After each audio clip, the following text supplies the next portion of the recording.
Alright, hello from Romania, from your favorite artist, electronist here. I am mainly an artist, but I'm doing some electronics projects because I like them. But oh, look what I did here. What I did here, I've added this 555 circuit here. Let me close my wire box. That's my wires box that I'm always keeping here. So what I did exactly, I build from here, including this diode and this resistors plus LED. You can see them somewhere there. There is the red one is the diode there, the green, black, and the LED resistor. And from here to pin 14 to here, so all this part is this board here. Okay, it's all this board. This is pretty much what I did. I didn't power the motor because it needs. These are the rails for the motor power, for the motor voltage and the current. And I did. They are separately powered. I have to drag some wires, and probably I will do a switch from the existing 5 volts that is coming. There is my 5 volts, 100 milliamps is consuming by itself all this circuit, which is a bit intensive, but yeah, it's okay. It's okay. These MOSFETs are powered, and that's the 100 milliamps. They are powered through 10 ohms, and that's why the ground is common. Only the plus is not. I have to add the plus voltage from somewhere else, different voltage, and then put it through a voltage regulator that I didn't install. Is next to be done. I have it here. So this is the voltage regulator here. This guy, like that. For continuous 5 volts, constant 5 volts output. That's the thing of it. And I want to show you that is functioning okay at this stage with this 555 frequency generator circuit that I have here. I also added a very cute ×1 and ×10. And if I'm switching to ×10, it will go faster. And if I'm, let me put some shadow and lowering it down like that, and then ×1, you will see the difference very, very slowly. Actually, I can lower it. This is the minimum. You can see, actually, you can see the delay. This is not a correct circuit in the sense that when the last LED is switching off, this last LED here, when it's switching off, it should turn on the first LED. But the 4017 IC that I have here, it has some burnt pins, so I had to find a way to make it work with those burnt pins. So pretty much what it's doing is counting to whatever starting pin I put here. I think I put it on 3 or 4 starting pin. It's doing 0, 1, 2, and then 3, 4, 5, 6. 0, 1, 2, 3, 4, 5, 6. 1, 0, 1, 2, 3, and so on. So it's pretty much counting first a couple of dead bits, pretty much, and then is reaching my output that I have here. But because I had pin 2 here on the diagram, output 2, this guy. Or output 1, I think, maybe output 1, it was burned. Yeah, I remember something with 2. I believe is output 2. So I started from 2, diode 1, on diode 1. So output 2, 3, 4, and 5, pretty much. And the diodes are exactly like this. These are the diodes. This black box that you see here, these are the diodes. And this is the order, 1, 2, 3, 4. So every wire from there is coming to all this inline ordered diodes that I have here. And also the LEDs are telling me, or us, it's the proper order.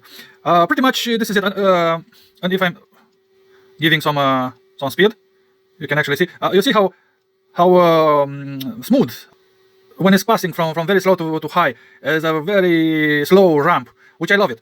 But this is on ×1. But on ×10 is a different story. Let me put it on minimum here again. So this is the minimum ×10. So this will go extremely fast. Yep. And they appear that are lit, but they are actually fluctuating. And on ×1, this is the maximum on ×1. You can probably see a little bit of flickering there, but this is the maximum on ×1. It's a bit of difference between the two. Yeah, see? But it's nice to have this little detail, especially when I'm testing the motors. And what this ×1 and ×10 means are these capacitors that are they have a common plus. Let me show you on the circuit here. This is the capacitor, and pretty much I linked another capacitor here in parallel to the ground. But with a common plus to this line here, but here on the ground, I put the switch. So pretty much 1 minus, 1 negative is going to 1 pin. The middle pin of this switch is common. You can see probably the wire that is going there. That's the wire. And this minus negative capacitor pin is on the last of the 3 pins of this switch. So it's one there, and this is common ground in the middle that is going with the wire on the negative. So pretty much this is the trick that I used. Pretty cool trick, and yeah, I like it. And these are 2 resistors.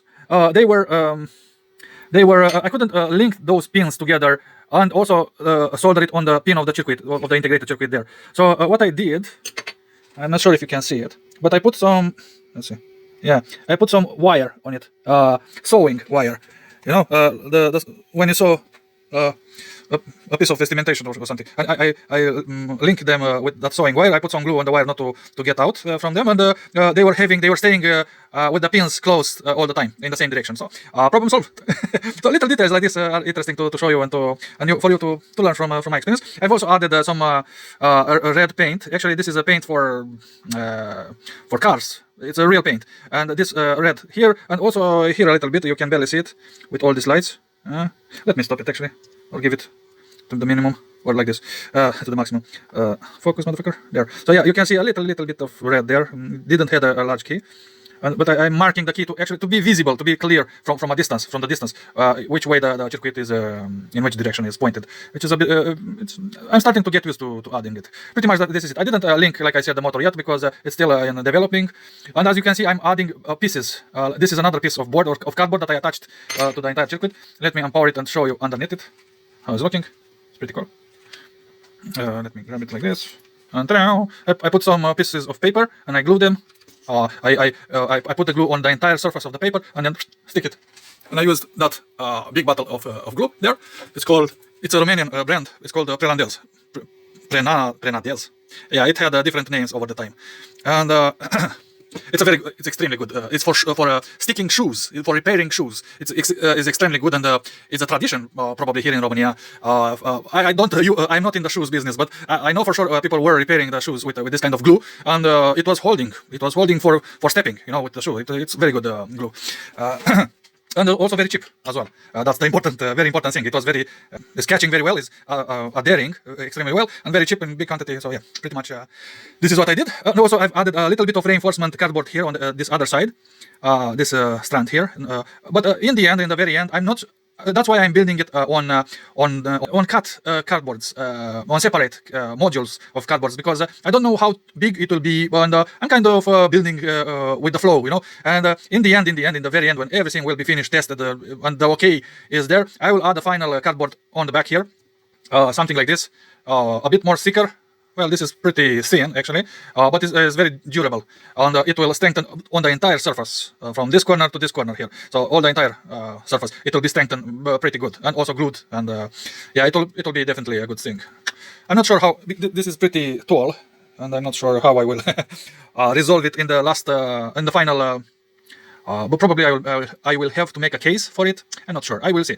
Another little detail. This knob, I have a box with knobs. I received them from someone. I didn't collect them.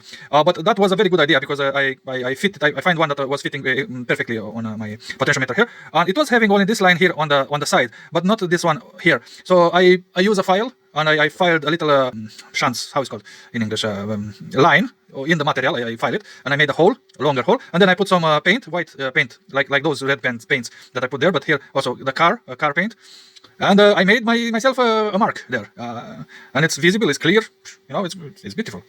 All right, this is it for today, and thank you very much, and I hope you like it, and see you later from Romania, from your favorite artist, Electronist. Thank you very much. Bye bye.